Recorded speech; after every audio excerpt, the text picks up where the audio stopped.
Happy Thursday, guys. Today's workout focus, or even for the program going forward, we're going to be focusing on recovery. So we want to have a couple days, or a day or two, to recover, slow down a little bit so our body can recover, especially after giving it all that beating for the last 3 days. You want to give it a little bit of time to recover so that you can actually build the muscle, recover your body in terms of stress, so that you guys are feeling good going into the next day. If we're really kind of stressed out, if we put our body into a stress state all the time, we're never really going to grow. We need to give it some time to recover so that we can keep growing and getting better and better. So that's the focus of Thursday, guys. We're going to be moving on this day. Doesn't mean we're going to take a full rest day. We want to get a little bit sweaty. We want to do some movement, but we don't want to go at a fast intensity or go really heavy to stress out the nervous system.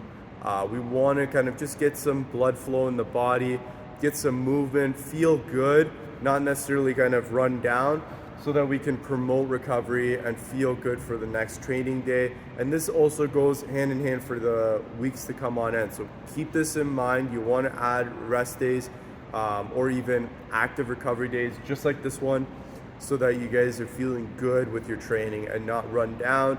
And also, if another thing, it's injury prevention. If you come into these days focusing on just good movement and getting your heart rate up just a little bit, you're going to help yourself by avoiding any injuries. If you focus on going 10 out of 10 every single day, there's going to be a breaking point, and then your body is going to either get an injury or you're going to be really tired and you're not going to be able to focus. There's tons and tons of side effects of that, guys.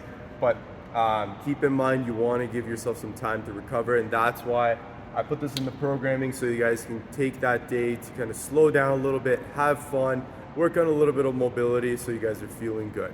So today's workout is an EMOM 16. So every minute on the minute, we're going to be doing a movement. The 4 movements are rowing, sit-ups, cow bike, and air squats. So the focus of this, guys, is to get a little bit sweaty, get that breath rate up a little bit, and make sure, again, you're not going at a 10 out of 10. This should feel kind of like a 6 out of 10 in terms of difficulty or intensity.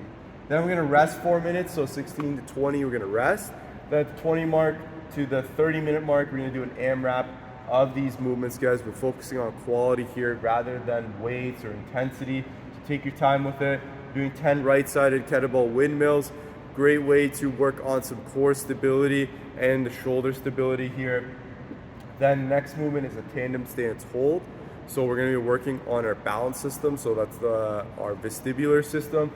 So you're going to be kind of in a tightrope stance, so one foot in front of the other, both toes are facing the same direction, and then you're going to hold that for 30 seconds. If that's easy, close your eyes. That'll add another challenge into your hold there.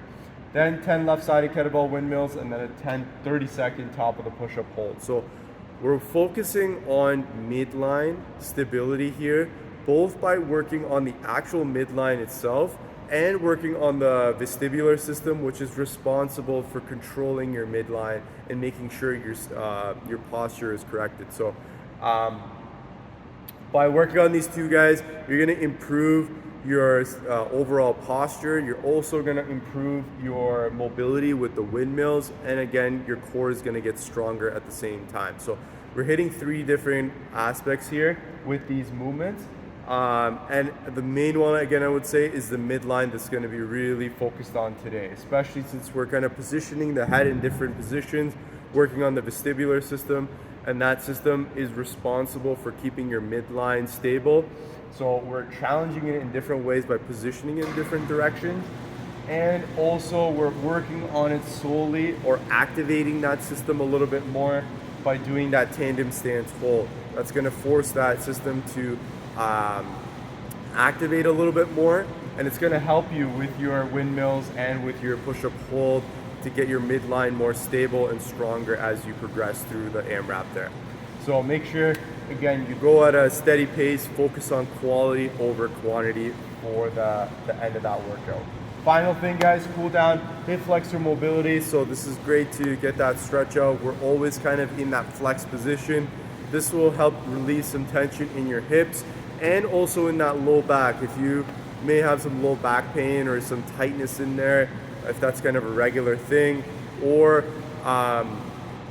if you find your hips are tight, this is a great way to kind of explore and see what might kind of help you out to stretch out or mobilize that area so you're feeling better in that area, rather than kind of doing your workouts in a tight position or with pain or immobility. We want to be nice and mobile and strong in those areas, so check this video out. This is a nice flow that you can follow and maybe add into your own training if you find it benefits you after doing it. Hope you guys enjoyed today, guys. We'll see you tomorrow for the next one.